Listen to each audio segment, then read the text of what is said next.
Good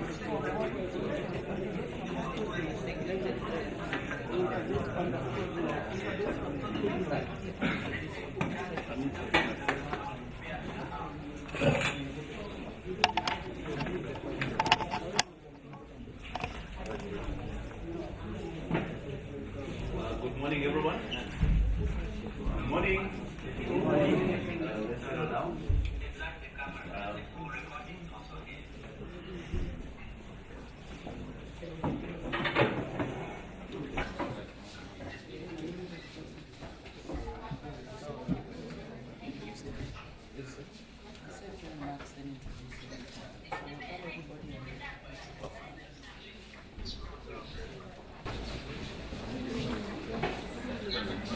Good morning, members of the press.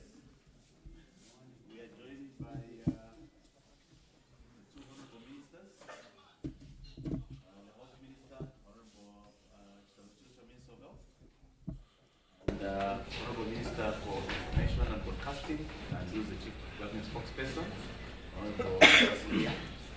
We have in our midst four PSs. PS Minister of Health, Administration, Ms. Kakuluberwa Bulalelo, PS for Technical Services, Minister of Health, Dr. Malama, PS DMMU, Chandagawa, who's joined us, and then we've got Permanent Secretary in the Ministry of Information and Broadcasting, Mr. Amos Malupenga. So we are here gathered to get an update on the COVID-19 that has affected the world. So without much ado, I request that Minister of Information and Broadcasting, Ms. Doris Leah, gives a few remarks, and thereafter Minister of Health, Dr. Chitaluchi, will issue his statement. Honorable Doris Leah. Thank you.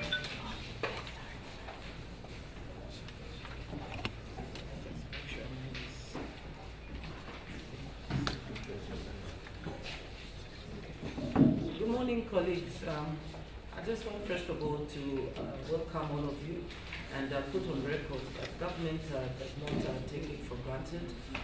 Your being available this morning is significant and shows that you are committed to working with government on this very scary world pandemic, the corona virus. We know that there are lots of professionals that we take for granted in Zambia to keep our peace.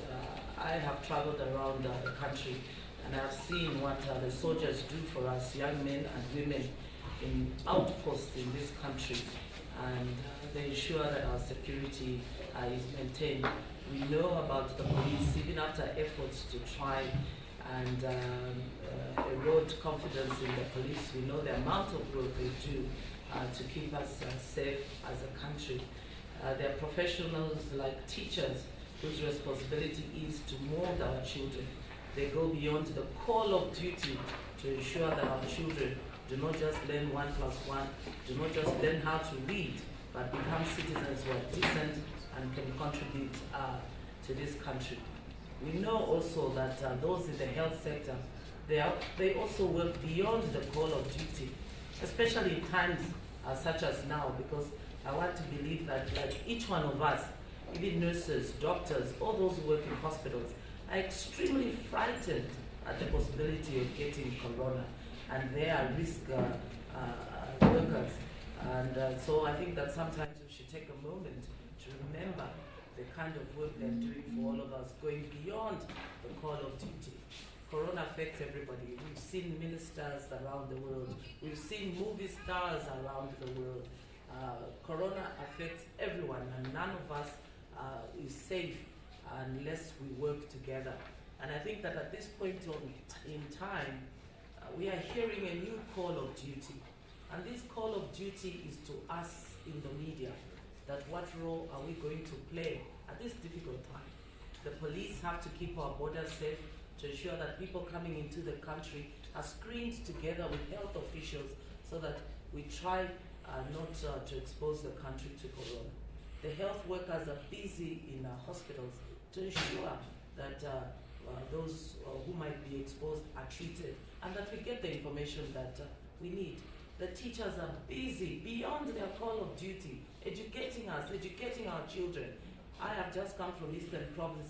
In the villages, it's the teachers who are spreading this information. And now a new call of duty beyond our normal duty is being heard, and it is directed at us, the media personnel, that what role are we going to play to save our country? Because we have to save families. People die from corona. We have to save businesses. We have already seen the impact it has had on businesses in other countries. We are not different. So we are all in this together, media houses and everyone else.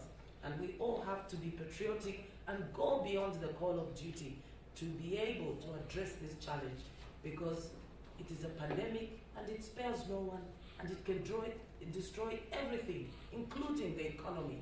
And no one will survive if the economy is destroyed, especially a small economy as ours.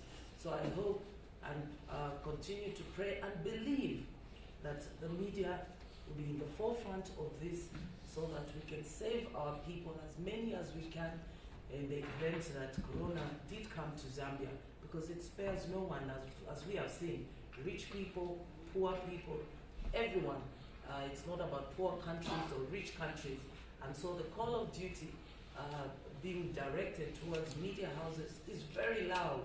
What role will we play to save even one life, so that our own businesses, our own institutions, and as a country, we can move forward and try to reduce the impact of this disease as much as possible. Minister, I thought it was very important that we register, us from the media, our support to Ministry of Health, knowing that you, our colleagues, are already in the forefront and are taking this risk in hospitals every day, and that we are just right behind you to ensure that we too play our rightful role in this campaign. Minister. Thank you. Thank you very much, Honourable Minister.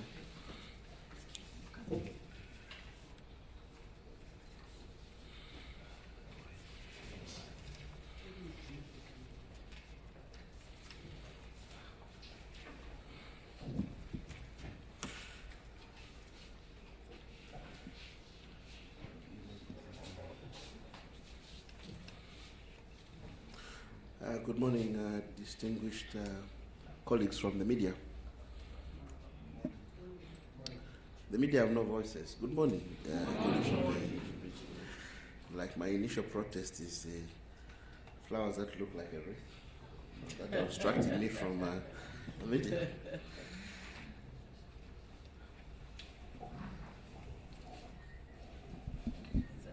That's better, thanks.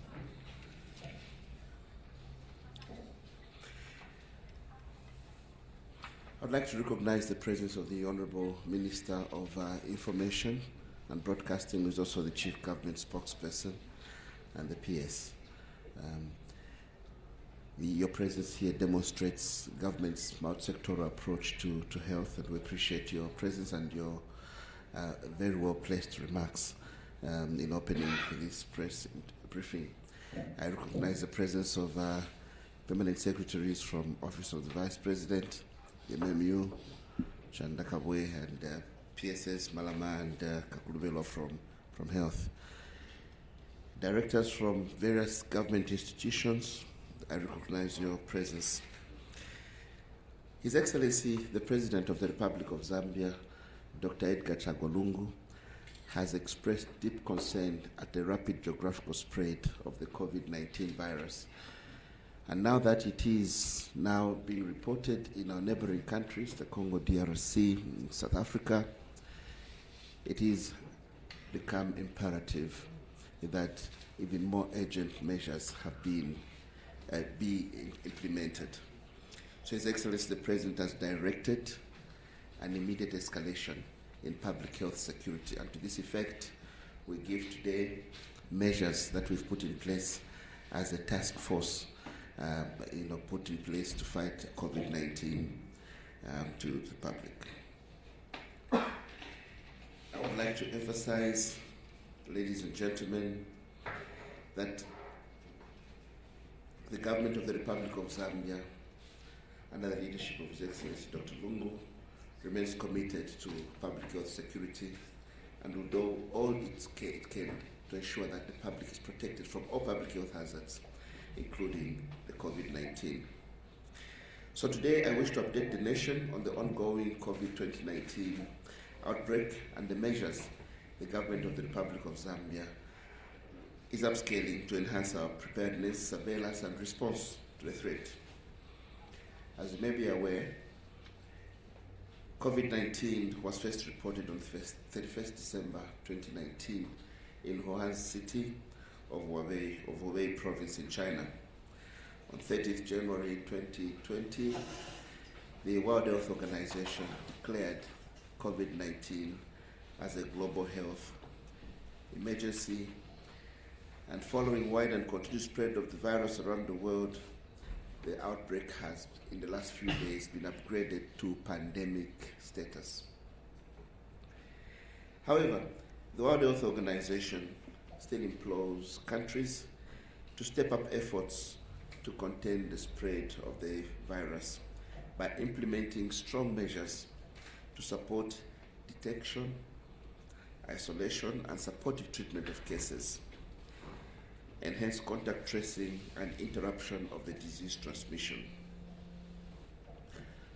Ladies and gentlemen, the risk of COVID-19 spread is very high globally, including Zambia. Today, I'd like to state clearly that the risk of transmission, the risk of an outbreak to Zambia is now graded as very high.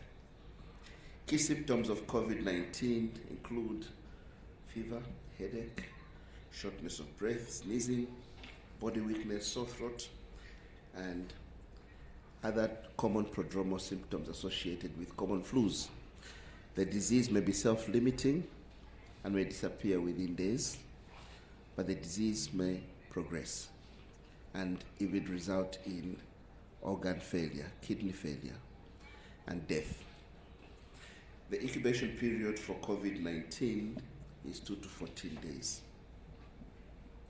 What is the global picture as we speak today? As of this morning, globally, there are 134,787 cases with 4,984 deaths. Cumulative cases in China alone, which was the epicenter initially, is 80,814. However, it is gratifying to note that new cases in China have reduced drastically, and over the past week, we've continued to see the new cases reduce. As of yesterday, we only had 16 new cases in China. Worrying, however, is that countries in Europe and beyond have continued to show rising numbers in new cases and deaths. Notably, the cases have been rising in Italy, South Korea, Iran, Spain, France, Germany, and several other European countries. Closer to home, within Africa, we now have recorded COVID-19 outbreak in 15 African countries, with 156 cases reported and 3 deaths. Ladies and gentlemen, Zambia has not recorded any case of COVID-19. However, because of the alertness of our surveillance system, the alertness of our public health security system, we have investigated to date 28 alerts, and all these have come out negative. Beyond these, more than 29,000 international travelers have been screened at our international airports in the past 1 month. Of these, 2,300 arriving from high-risk countries have been identified and are being tracked for 14 days. They are being followed up for the emergency of any prodromal symptoms associated with COVID-19. The government, through the Ministry of Health, with support from cooperating partners, have been implementing the following interventions. The National Public Health Emergency Operations Center has been activated at the Zambia National Public Health Institute. And in a multi-sectoral approach, the incident management system has been triggered. This is to ensure we coordinate preparedness, surveillance, and response efforts at technical level. Active surveillance is taking place at all ports of entry and in healthcare facilities. All international passengers are being screened, and those from high-risk countries are being quarantined for 14 days and followed up. We have identified isolation facilities countrywide to safely manage these suspected cases and limit the possible spread of disease. This has been done at sub-national levels, at district level. We have established capacity to diagnose COVID-19, laboratory facilities at the University Teaching Hospital, Virology Laboratory, and the School of Veterinary Medicine at the University of Zambia have been equipped with capacity to test for COVID-19. So Zambia is capable of testing samples and diagnose COVID-19 accurately. Further, infection prevention and control measures are being strengthened with procurement and stockpiling of disinfectants and personal protective equipment. These include gloves, face masks, aprons, and hand hygiene supplies. Community engagement has been strengthened through various media platforms, including radio, TV, and social media, and distribution of information, education, and communication materials. Parliamentarians have been critical and have been engaged through a workshop to facilitate and promote community awareness in the various constituencies. Distinguished ladies and gentlemen, a call center has been established for the public to call and report any concerns and receive information based on the disease. Dedicated call center numbers are 909 toll-free, 0953-898-941, 0964-638-726, 0974-493-553. So Tom, Jove, are you able to repeat those numbers? Yes, sir. Right. We'll give you that test at the end of the...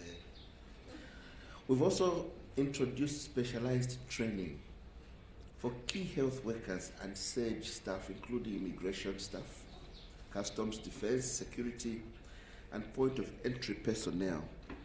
Now, guidelines for various aspects of preparedness and response have been prepared and distributed to all health facilities, including the private facilities. We are cognizant of the fact that there are people who pass through our entry points asymptomatic, but maybe in the window period, and may seek help when they become symptomatic from a private facility. So the private sector is working closely with us to ensure capacity to pick up the symptoms and also ensure that the referral system is enhanced so that these people could be diagnosed early. Countrymen and women, like I said earlier on, His Excellency the President of the Republic of Zambia, Dr. Edgar Chagwa Lungu, has expressed deep concern with the rapid geographic spread of the COVID-19 and has directed immediate action to upscale our disease surveillance and intelligence activities. And I wish to draw your attention to the additional prevention and control measures that government has introduced in response to the directive to enhance our preparedness, surveillance, and response to the imminent threat of COVID-19. Zambia has raised the alert levels to maximum. Our threat levels are now at maximum. In line with the Public Health Act, Cap 295 of the laws of Zambia, I have signed and brought into force 2 statutory instruments, which, 1, designate COVID-19 as a notifiable disease, and 2, which provide additional regulations to facilitate management and control of COVID-19. With this presidential directive and the statutory instruments that I have signed and that come into effect with immediate effect, key measures have been brought into force with immediate effect, and these include: 1, mandatory reporting of all individuals to have COVID-19 to health officials. Mandatory reporting.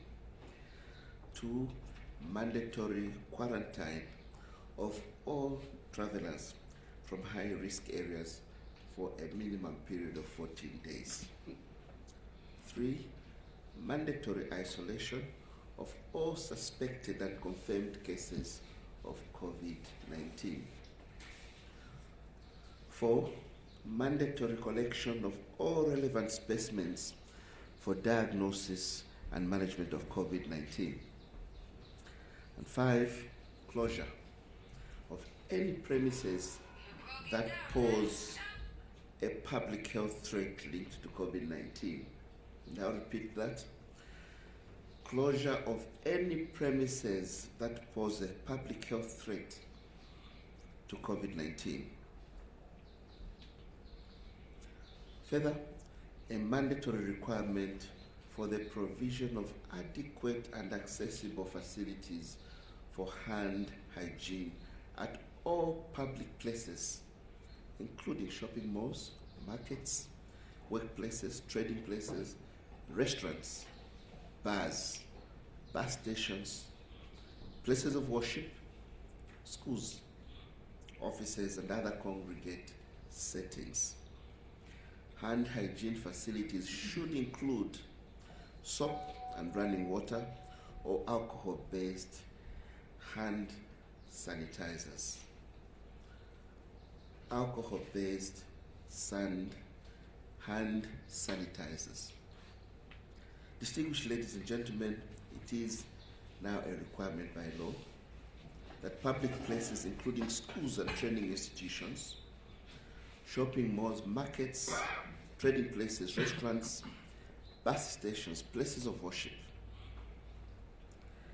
and all other congregate settings adhere to high levels of hygiene standards.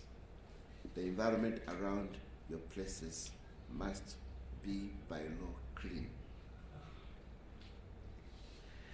This should include ensuring the provision of water and sanitation facilities.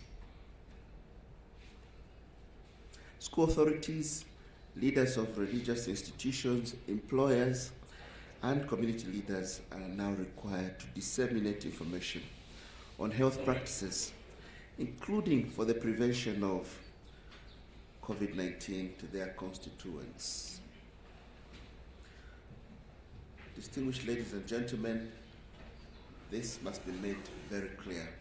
We are now restricting close personal contact. We are now restricting close personal contact, such as, particularly in congregate settings, such as handshakes and hugs in schools, offices, places of worship, and others. Restriction of close personal contact, such as handshakes and hugs, particularly in congregate settings, such as schools, offices, places of worship, and others, will be protective.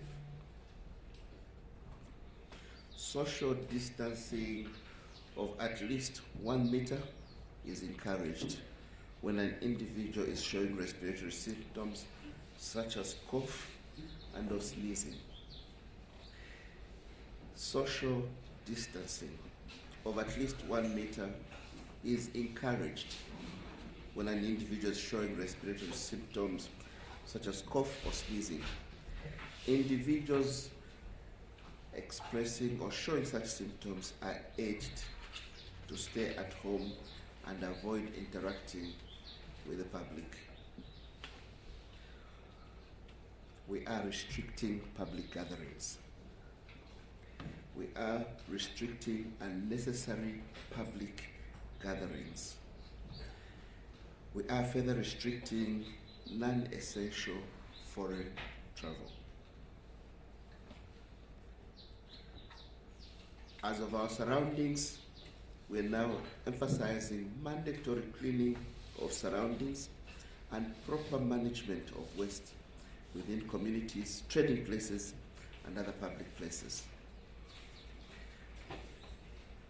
Distinguished ladies and gentlemen, for our international travelers, including truckers, bus operators, and passengers at various points of entry, be it airports, bus stations, mandatory screening has been introduced, and there will be setting up of checkpoints at various points.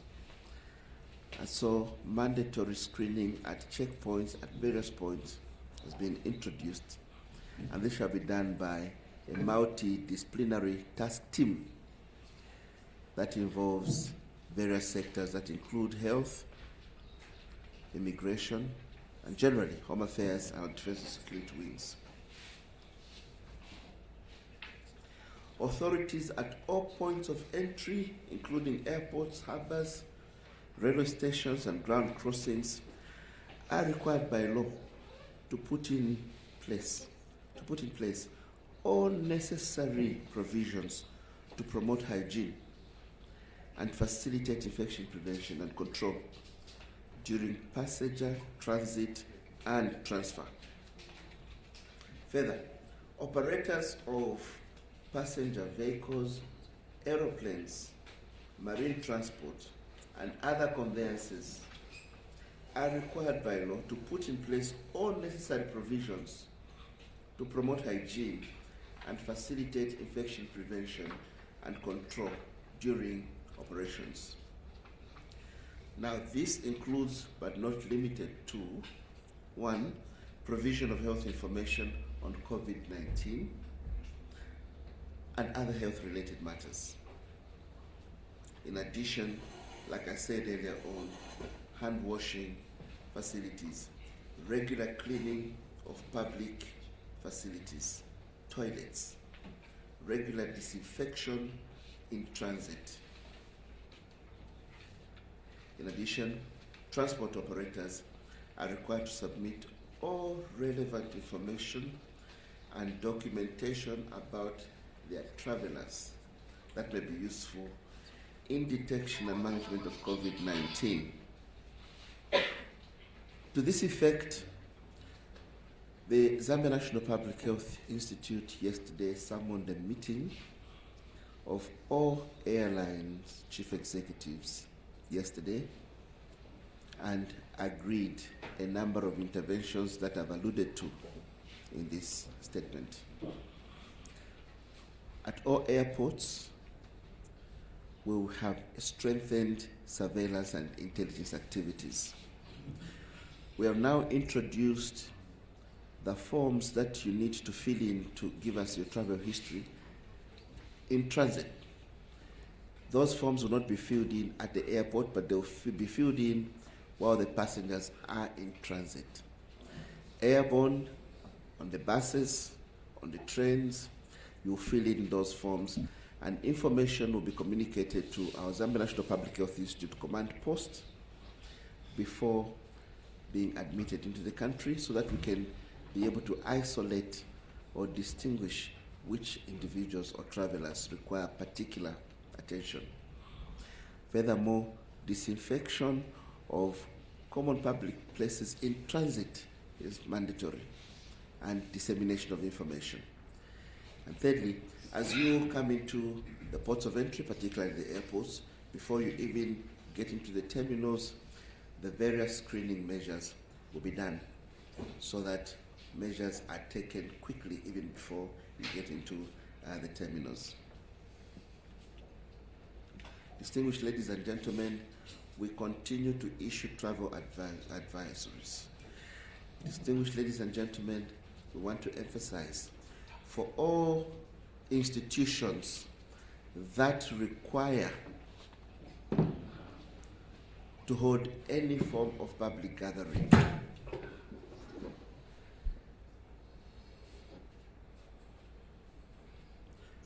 for all institutions that require to gather the public, it is now a requirement that you seek the authority of government through the Zambia National Public Health Institute so that we can ensure that the public is protected.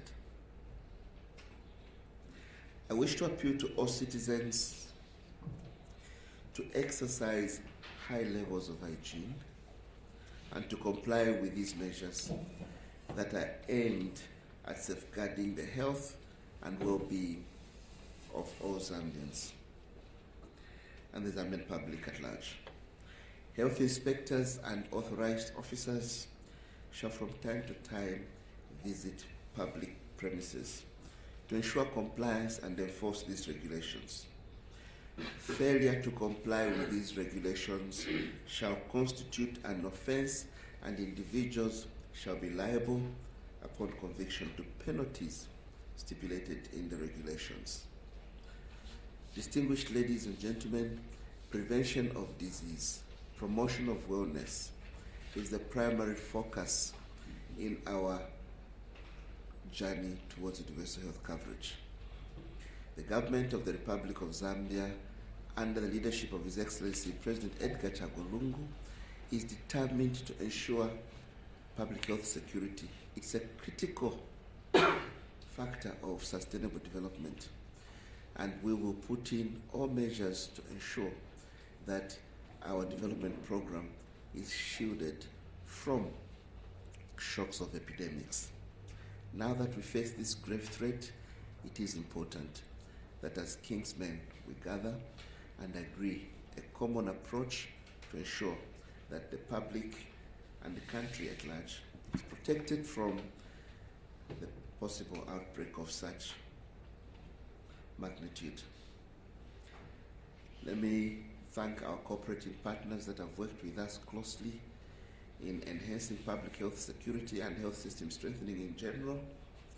And these include the United States government through the American CDC, USAID, the Japanese government through JICA, the Chinese government through the China CDC, the UN family with World Health Organization in the lead, the European Union, the British government through DFID, the Swedish government, the Africa Center for Disease Control,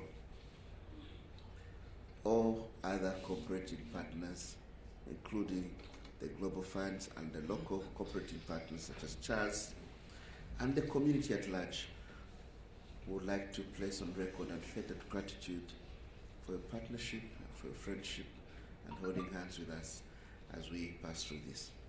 God bless Zambia. Thank you.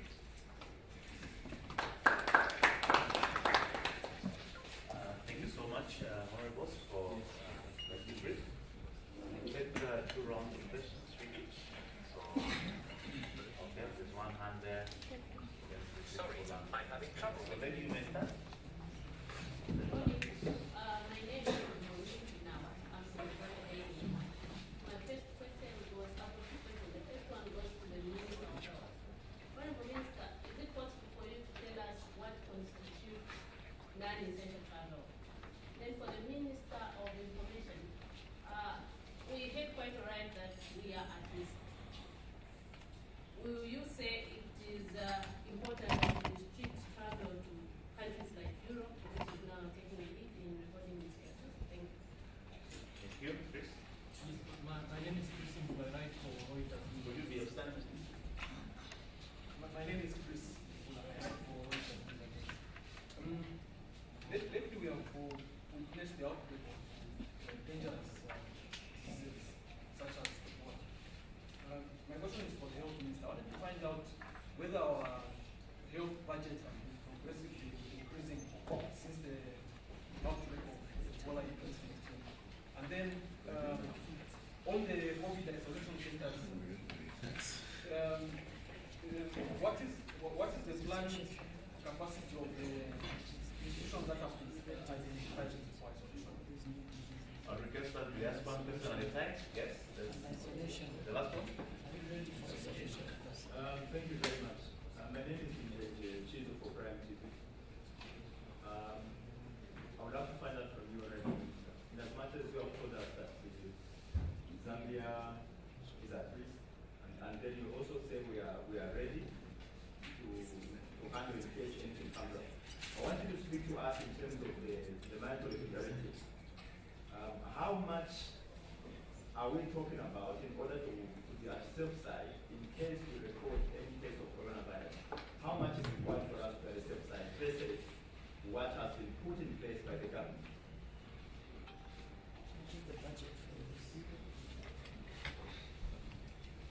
Thank you. Honorable Minister. Well, thank you very much.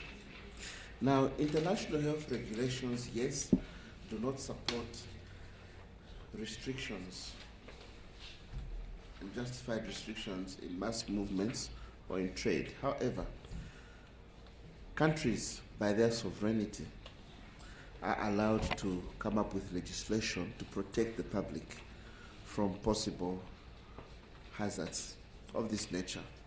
So Zambia is at liberty to come up with travel advisories to ensure that the public is protected. We are saying non-essential travel will be restricted, and we will determine what is essential through a technical lens. And this is the reason why applications for travel or considerations for travel will be considered at an appropriate level. There are various interactions, various meetings that will be called, for instance, to come up with a continental or regional approach to the outbreak. Even in those meetings, SADC has now confirmed, has now recommended, the African Union has equally recommended that we use technology to hold such meetings, such as virtual meetings, through video conferencing. So essential travel shall be determined through a technical lens, and that shall not put the individuals or the country at risk. Like I said, travel advisories will be issued, and we've already said non-essential travel will be discouraged. Isolation capacity in the country we have, and this we have at district level, at national level. If today we determine that one person requires to be isolated just because they are symptomatic as they get into our jurisdiction, we have dedicated transport to move them while recognizing or while ensuring infection prevention to the isolation facilities where we will treat them symptomatically, where we'll have responders who are well trained, and where we'll have infection prevention measures to prevent contamination of the next person. Isolation facilities in Lusaka, for instance, include Tubalenge Mini Hospital in Chilanga with a capacity of 12.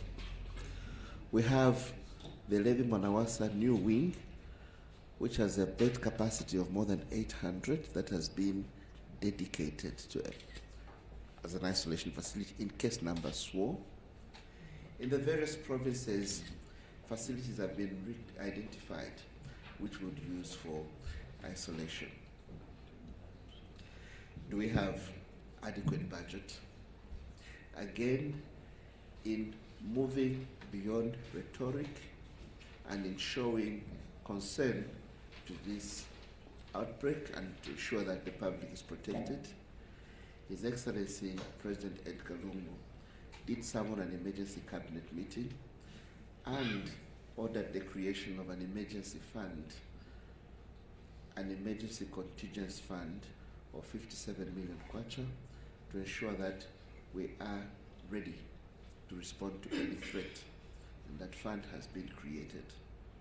Furthermore, our partners, the World Bank, the global funds, the United States government, the EU, the UN family, the Chinese have come on board to support the budget. As we speak, we are confident that we are able to raise, or we have adequate resources to respond.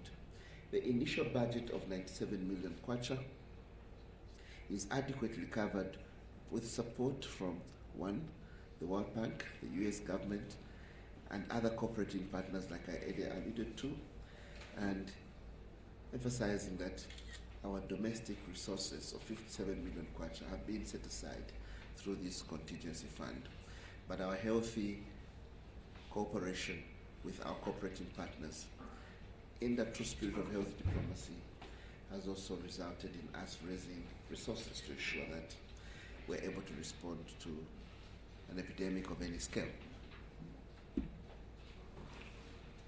I think I was asked a question about us being at risk.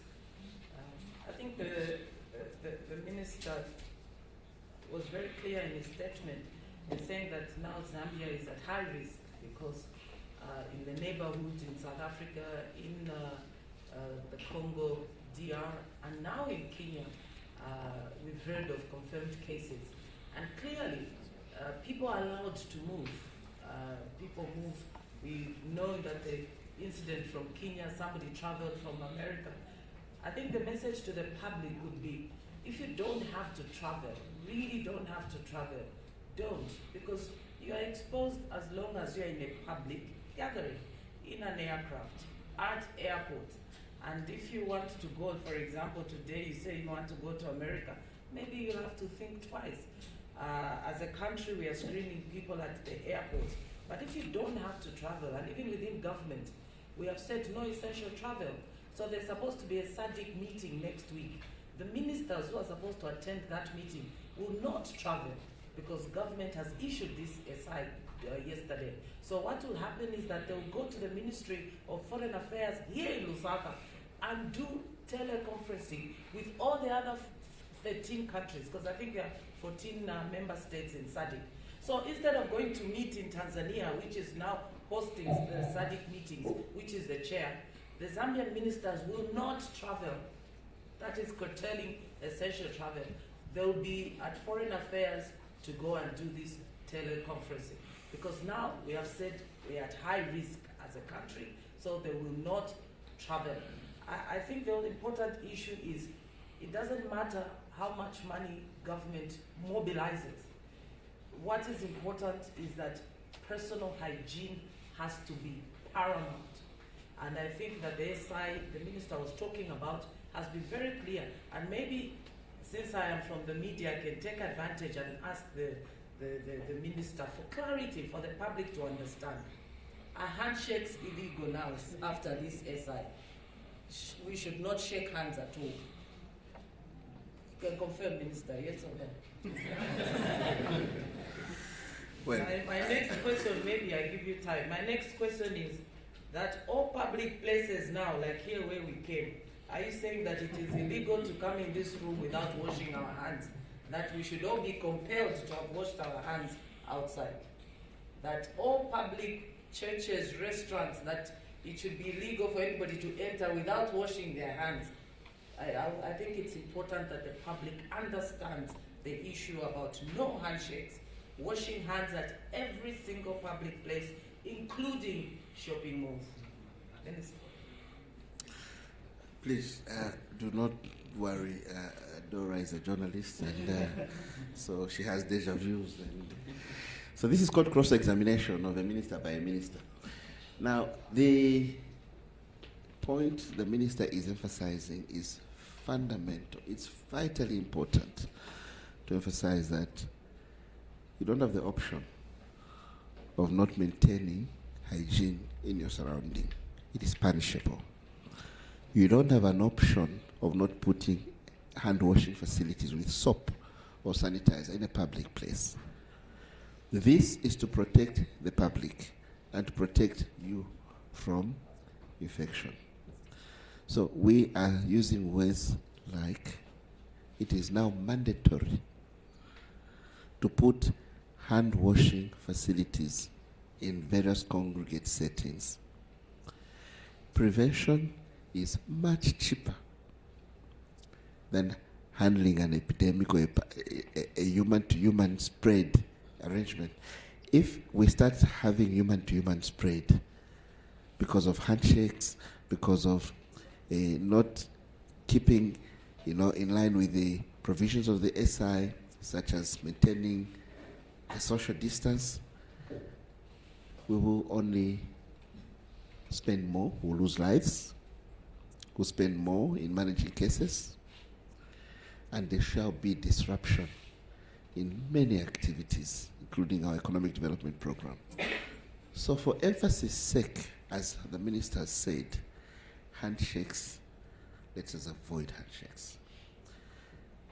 However romantic we feel, Dom Njovu, no hugging. Let us ensure hand washing.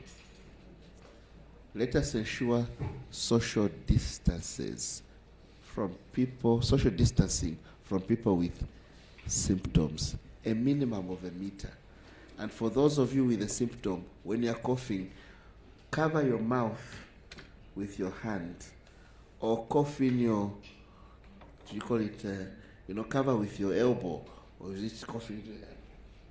Yeah. So make sure that there is a barrier as you are coughing, because remember, transmission is through aerodrop. So those droplets that you release through coughing or through sneezing will carry the COVID-19 and will be transmitted to the next person. So by covering your mouth and your nose when you are sneezing, by having a barrier like a mask, you're protecting the next person. It is not meant to punish anyone.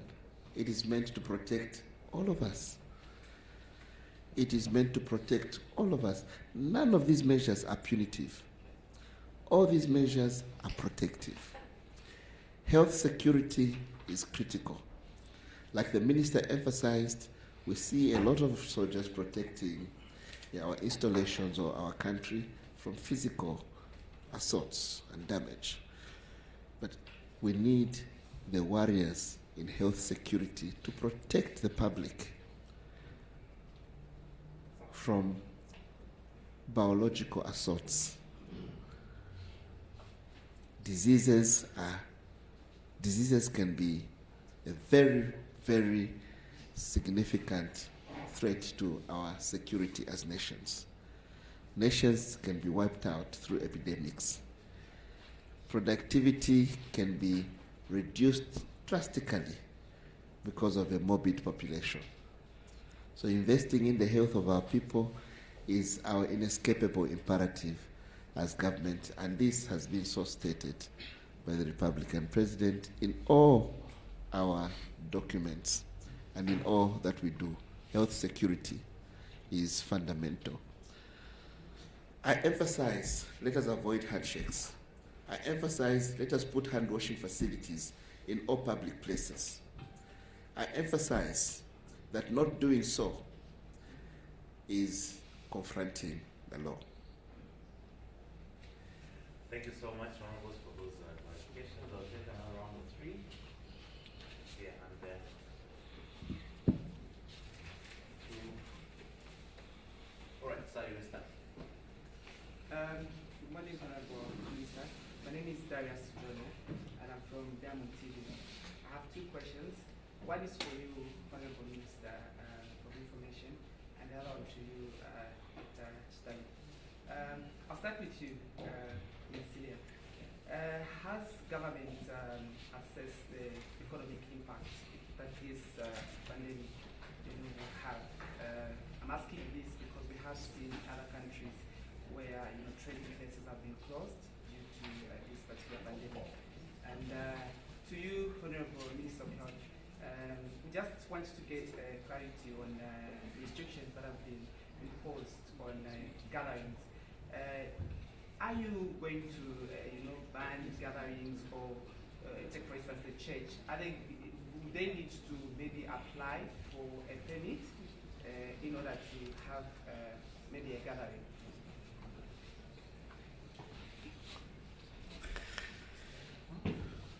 Well, thank you very much. We're restricting public gatherings. And by restricting public gatherings, we're saying that only essential public gatherings that are cleared by authorities shall be allowed. Let me particularly address the issue of churches.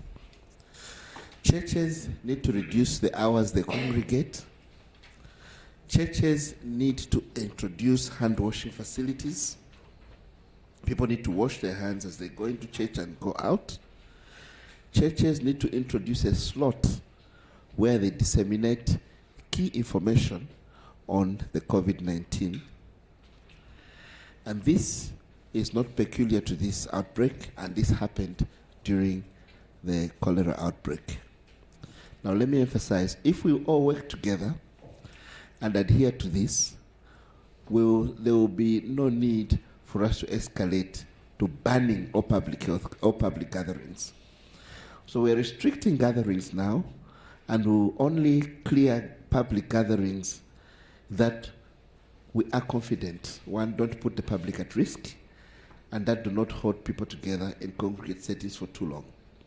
So for the churches, it must be made very clear that churches are allowed to gather. Let us ensure that there's hand washing facilities. Let us ensure that a slot for dissemination of information to keep the churchgoers healthy and safe from the COVID-19, or indeed any other health matters, is introduced. And let us ensure that we limit the amount of time we spend in those congregate settings. That, for now, is the position. If you've got a public gathering that you've been planning, please engage with our technical people at the Zambia National Public Health Institute, and they will give you advice on, one, whether such a public gathering can take place, if it is essential, or two, if it is going to take place, what measures you will need to put in place, and three, what is the interactive period, the time that it will be agreed. So our toll-free lines will be available for all of us to engage, and our Zambia National Public Health Institute, our call center, our emergency operations center will be available to engage that. That must be made abundantly clear. For our schools, we're using the opportunity that we have, the few weeks remaining in schools, for our teachers to engage with our students, our pupils, to disseminate key information that will protect both the pupils, both categories, the pupils and even their families, from the pandemic. So we are using words such as restriction for the state at which we are. We haven't recorded a case, and we're using words such as restriction. When we start having, as the pandemic evolves, and we start seeing, cases and rapid spread, we will escalate it to another level where we will not use words such as restriction, but we will use words such as ban.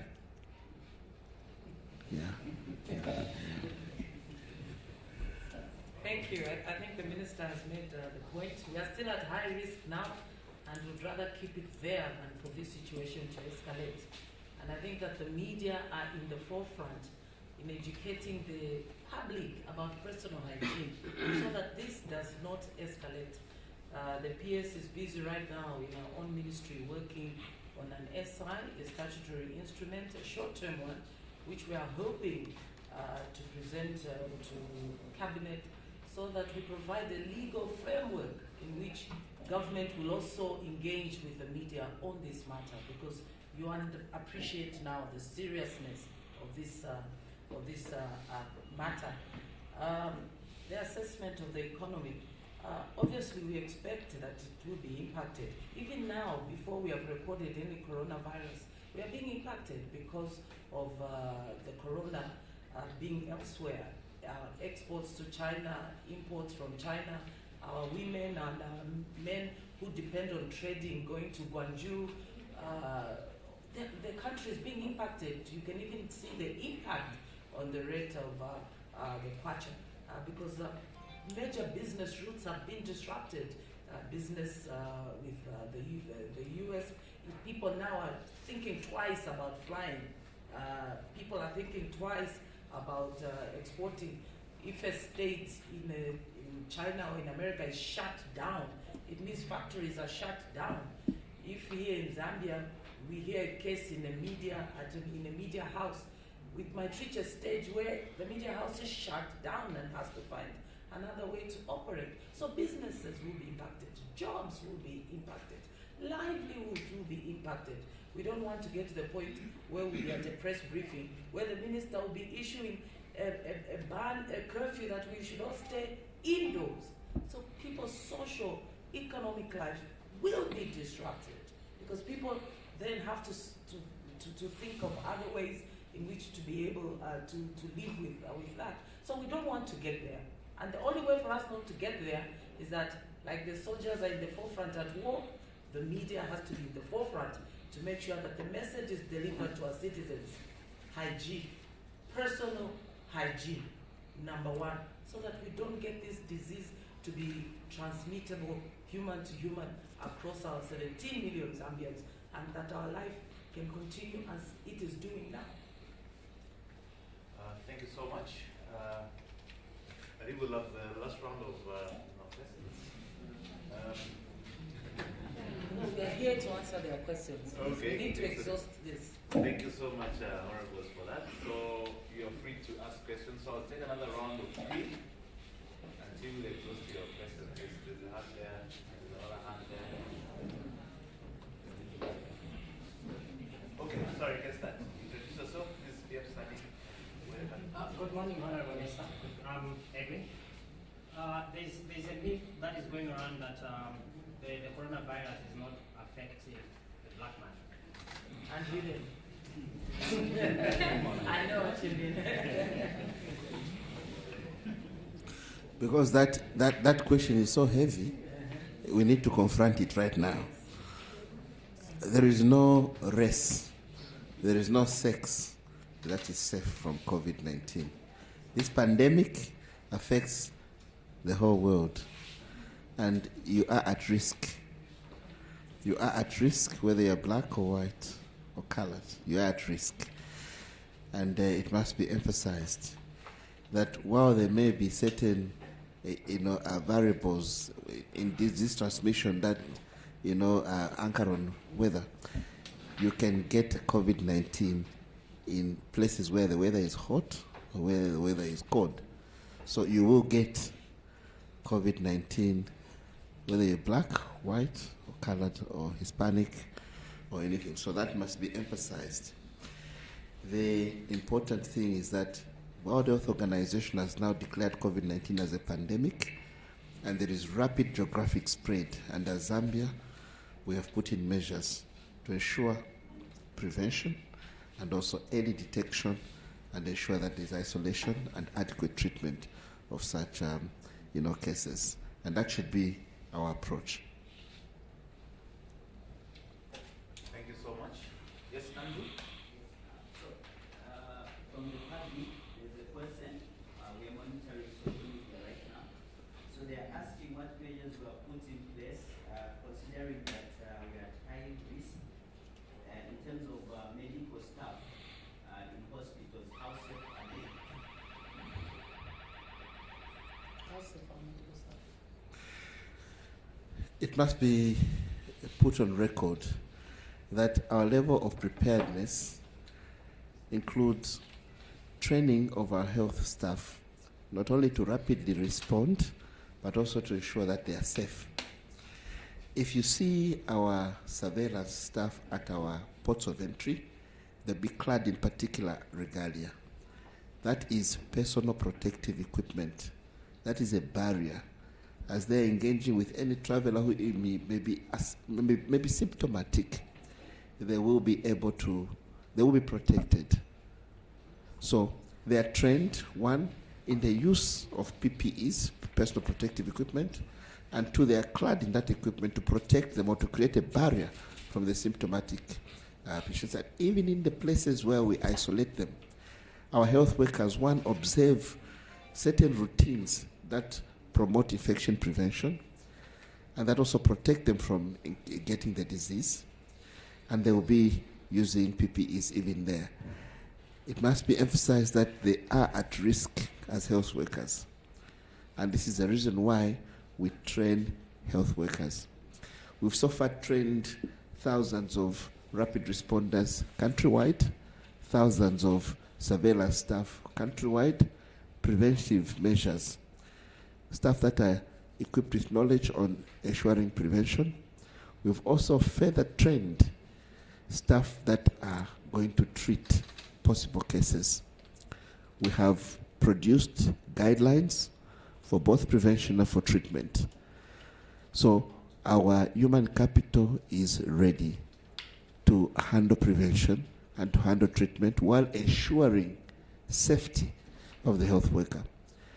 I must hasten to state that this is a high-risk job, and these are the occupational risk that is associated with it is possible contamination. And as we speak, there are many health workers globally that have contracted COVID-19 in our quest to respond to it. Commonly because the patients as they come in, they may be exhibiting symptoms, but they are not, the index of suspicion is low. And so by the time we are actually declaring that this patient has COVID-19, the contacts will include some of the health workers. So there are a number of health workers who have contracted the disease in such a manner.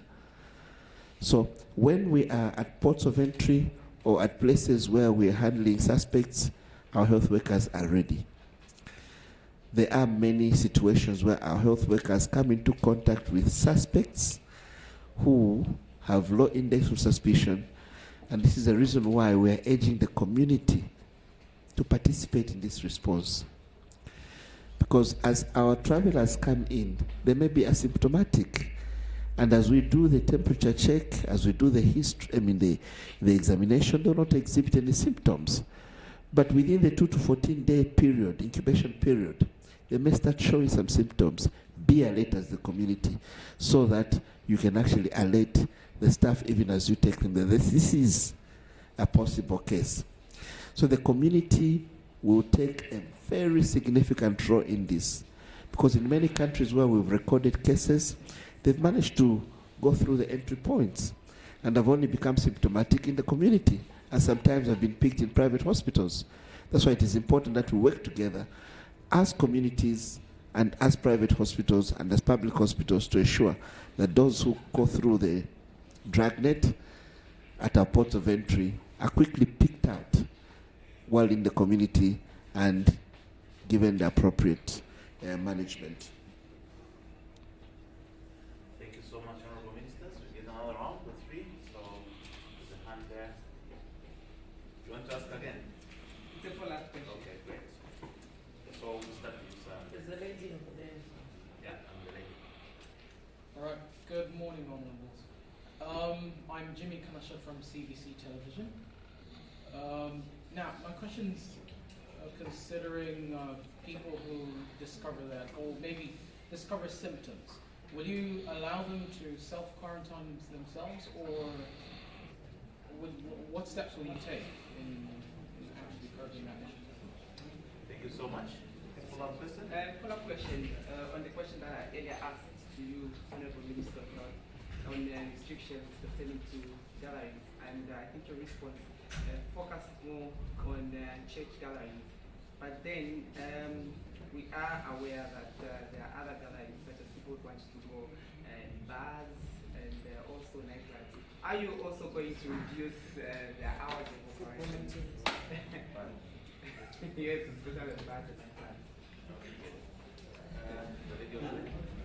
My name is Prudence Spirit from Global First Journal. Mine is just a recommendation to the Honorable Minister of Health to make accessible the SIs as soon as possible, because as we disseminate information, we need to quote what is in the SI. So if you can put online as soon as possible, or you can give us hard copies immediately, that will help. Thank you. Thank you so much. We'll take an next one from. My name is Prudence Siabana from Radio Phoenix. Honorable Minister, there's some reports that COVID-19 can be cured by alcohol, and those that take alcohol are at lower risk of contracting the virus. So I engage in that one. If somebody suspects at home, should they self-quarantine or they go to the hospital?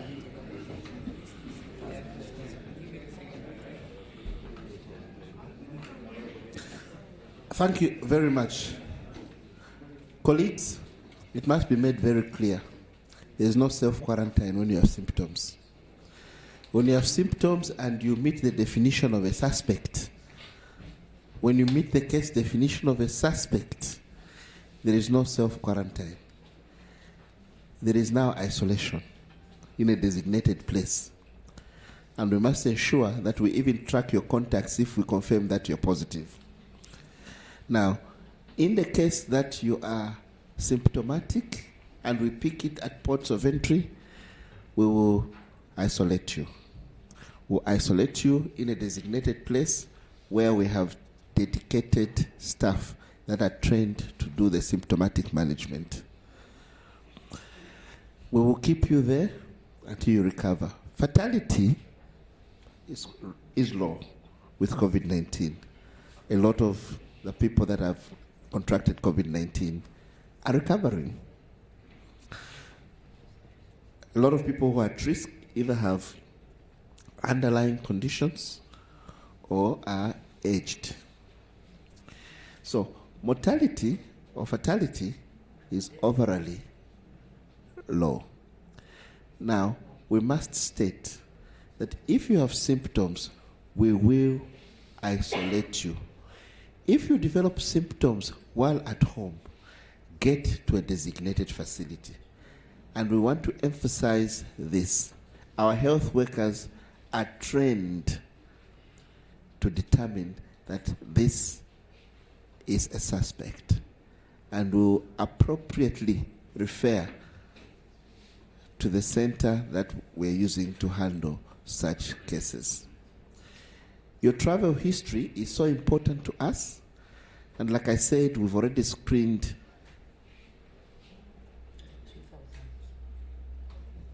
travelers that have come from abroad, but we've kept contact numbers.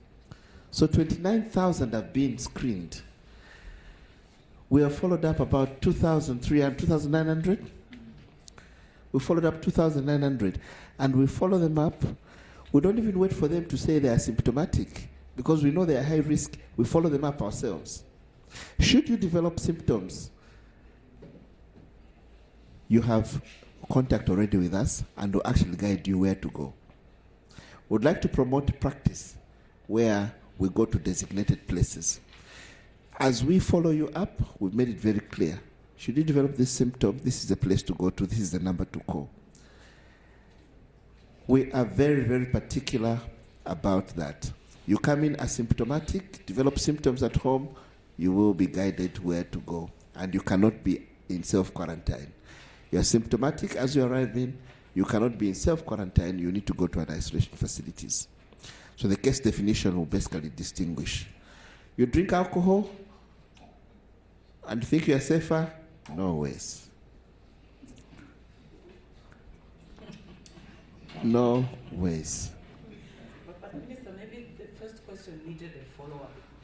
We seem to be focusing on these who are coming through the airports and the borders. If a family receives a visitor, for example, from Italy, a relative who comes from Italy, but they have passed through the airports and they're not showing any signs, should they, just because they're from a high-risk area like Italy, that family, isolate themselves just in case? And I think these are the questions people are asking. Because those who go through airports, we know. But they go into people's homes, into people's families. What do they do there? Do they isolate themselves to say maybe the symptoms will come after 4 days, 5 days? Because they are not showing. But by the time they come in the home, they would have infected the people in the home. And then the children go to school, like the teenagers go to colleges, and then it can go all over the place. Please make us feel safe. Let me make it very clear what we mean by self-quarantine. Self-quarantine, we're not saying you'll be in your home where there are many people and move from room to room and from outside to inside. So self-quarantine means that we're incarcerating you in a particular room in your own space. And we're protecting in your own house, yes. So we're encouraging that if you're coming in from a high-risk place where there are many cases or there are where there are cases, and we say you are symptomatic, but for us, we need to follow you up because you could be in the incubation period, you'll be home. But even in your home, we want you to protect your contacts in your family. So we'll restrict you in your own home.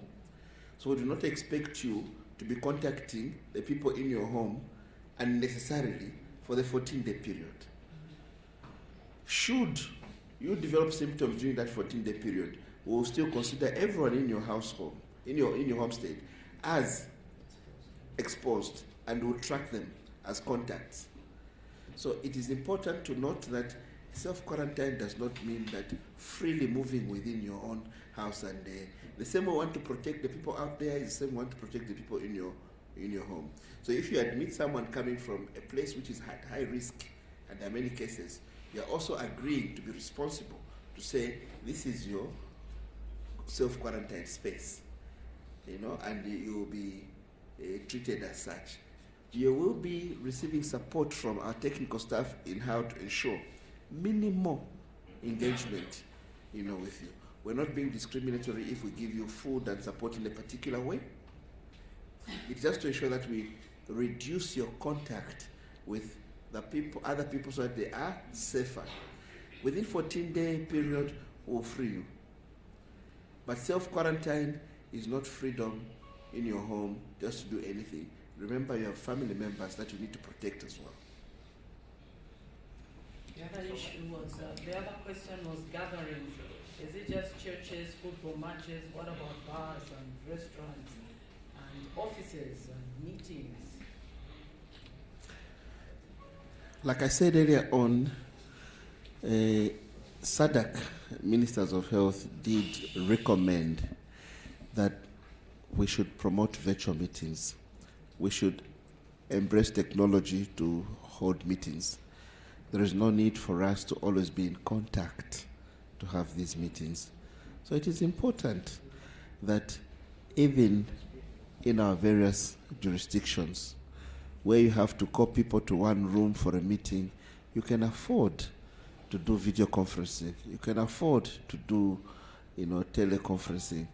And let us leverage technology to ensure minimal contact, to ensure social distancing, to promote infection prevention, and also to ensure that we disrupt any possible transmission.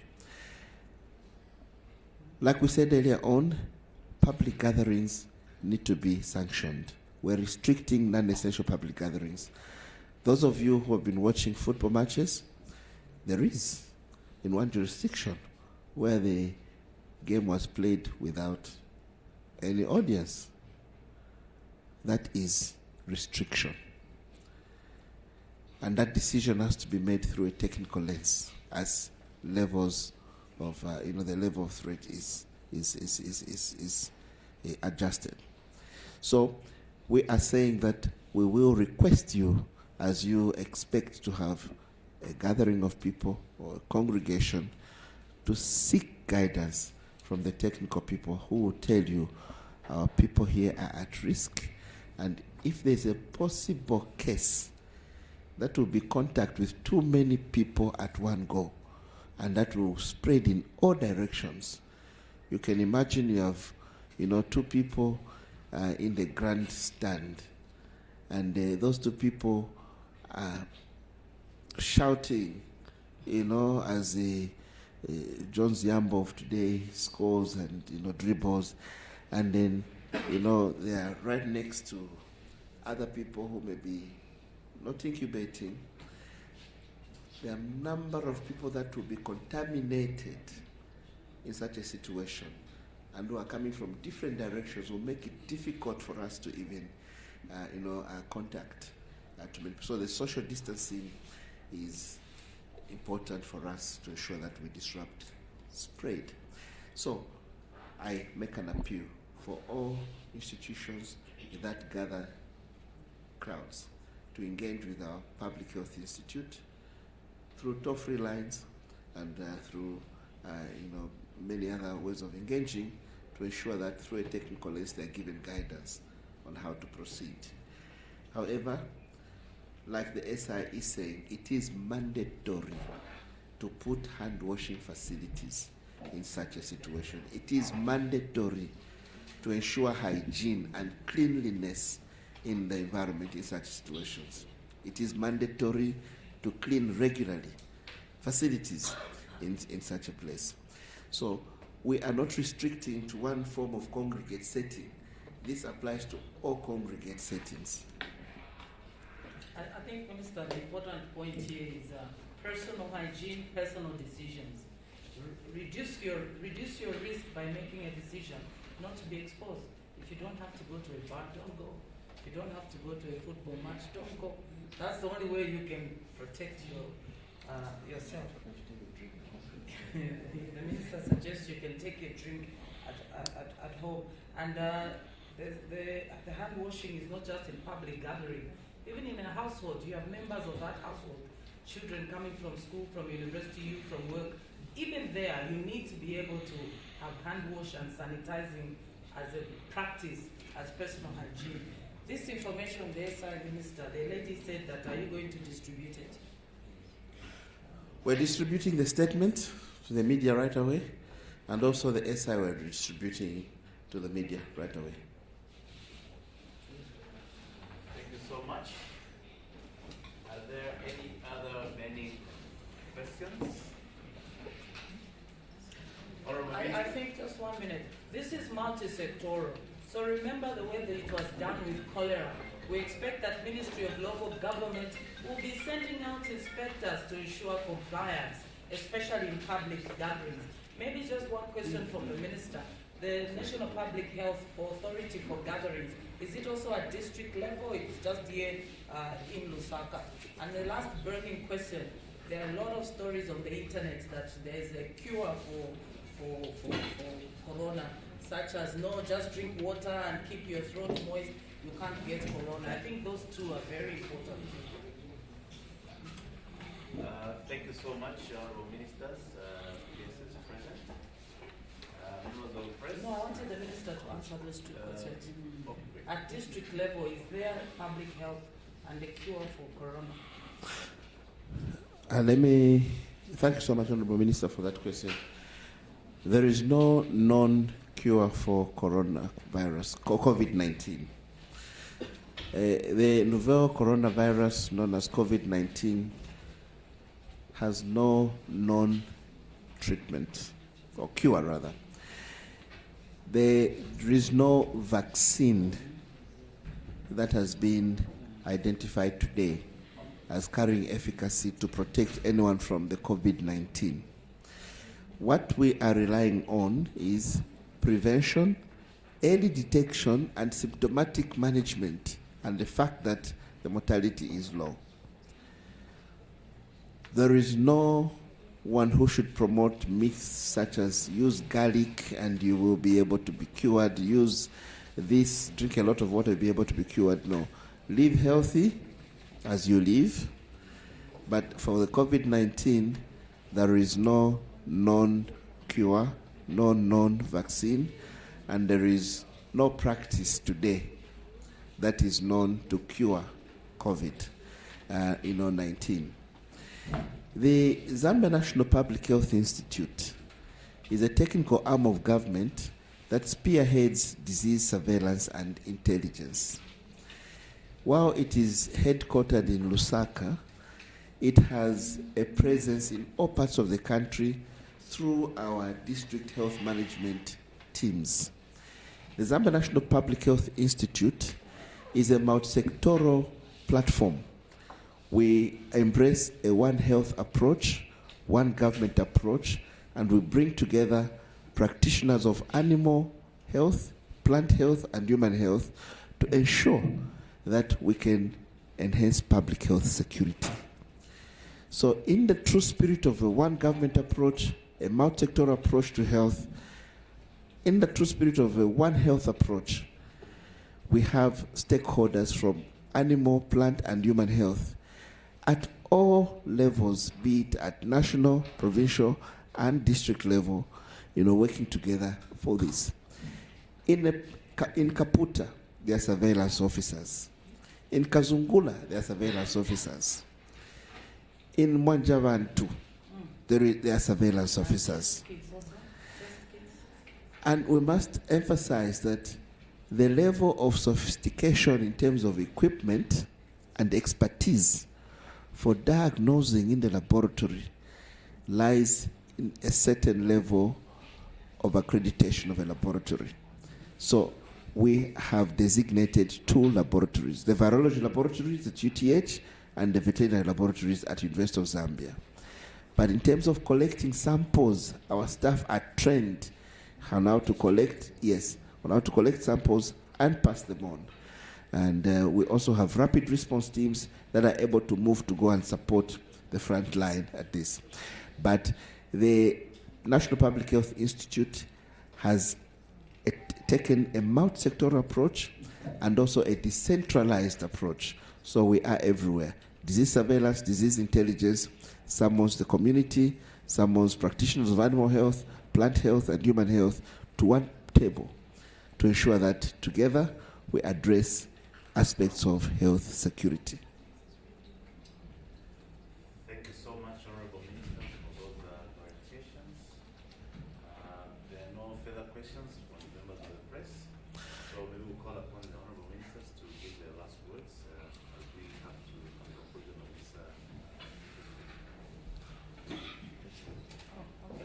Well, my colleagues are from the media and obviously the public have been watching this. I think all of us have been receiving questions on our phones because people are very, very concerned. The Minister of Health is leading this team, multi-sectoral team. It's not just about health, it's local government to ensure compliance in terms of health standards in public places. We ourselves are responsible at household level to ensure that our maids, our gardeners, our children, ourselves adhere to these personal hygiene requirements.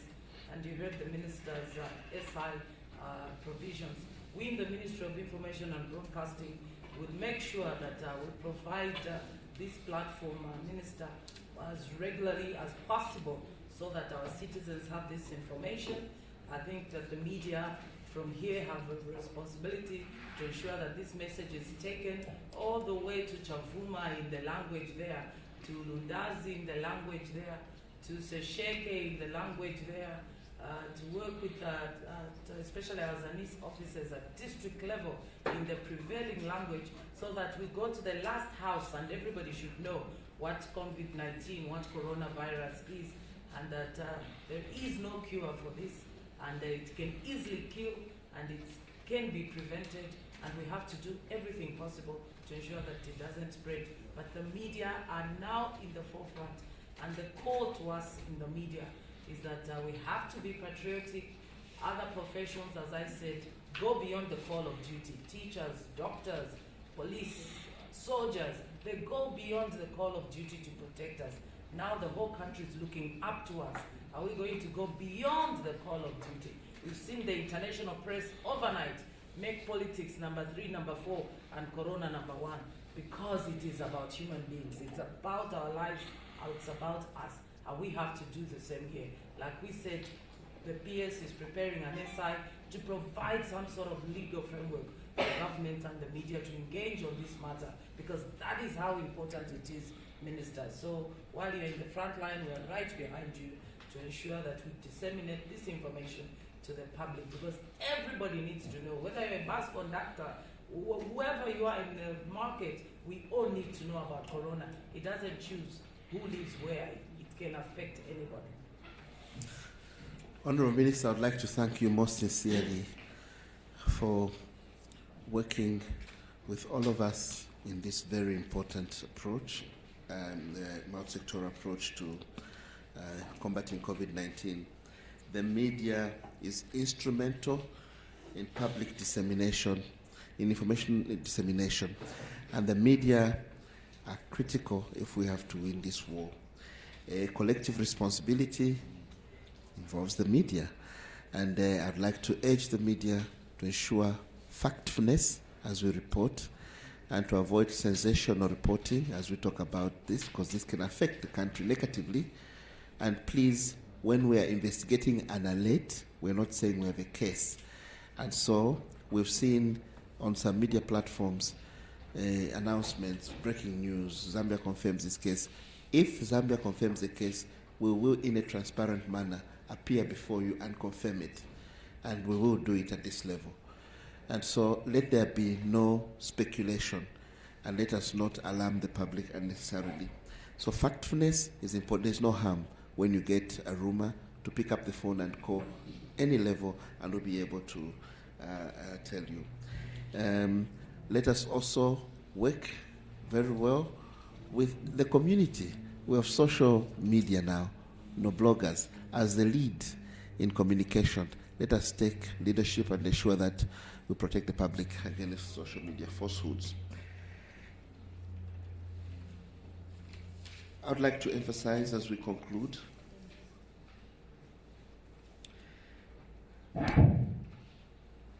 the government of His Excellency President Edgar Chagwa Lungu has pitched public health security as a very high priority.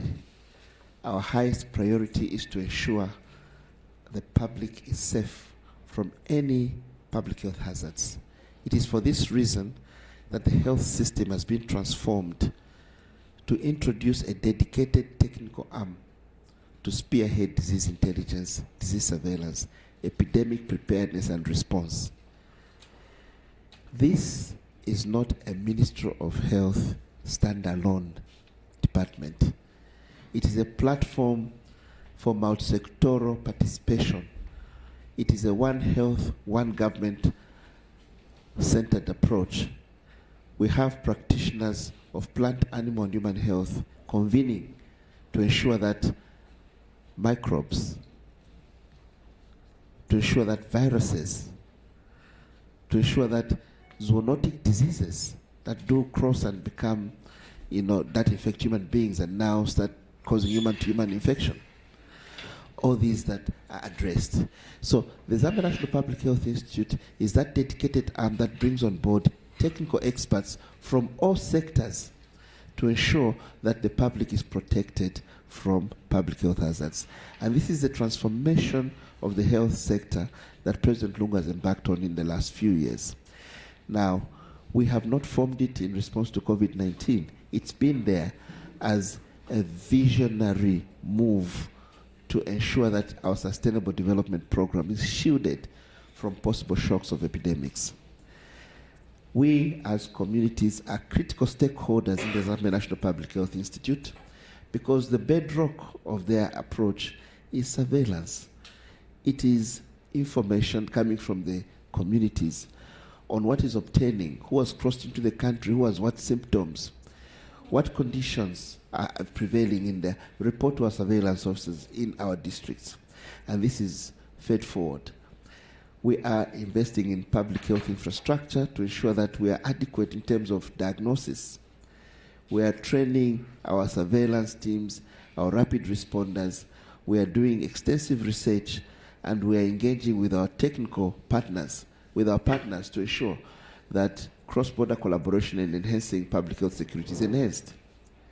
So the COVID-19 is yet another test to our health system in terms of health security. And I urge the community, I urge all cooperating partners to work with President Lungu's government to emphasize or to pitch health security as a very high priority so that we are all safe from COVID-19 and indeed any other public health hazards. Countrymen and women, let us ensure hygiene at personal and at community level. Let us ensure that we protect ourselves and the next person from getting COVID-19. Simple measures that have been circulated, that have been announced, need to be adhered to. And I'd like to emphasize, Dora, you know, I know when people arrive in your province, oh, Adada visa, and you are hugging Mzamwalila. It's important to emphasize that there are ways of actually saying you're welcome without shaking hands. In this time, it will be life-saving. It is important that we avoid gathering in unnecessary settings. If you must gather, we'll give you the risk analysis and we'll give you the measures to put in place. If it is essential, we'll give you the measures to put in place. Travel, postpone it if it is not necessary, if it's not essential. If it is essential, we will guide. Let us work together in a multi-sectoral manner to ensure that we face this threat as a collective. And together, with the leadership that we've seen with this government of His Excellency President Lungu, we can protect the country from COVID-19. Thank you very much. Thank you. Thank you so much. From the end of the press conference,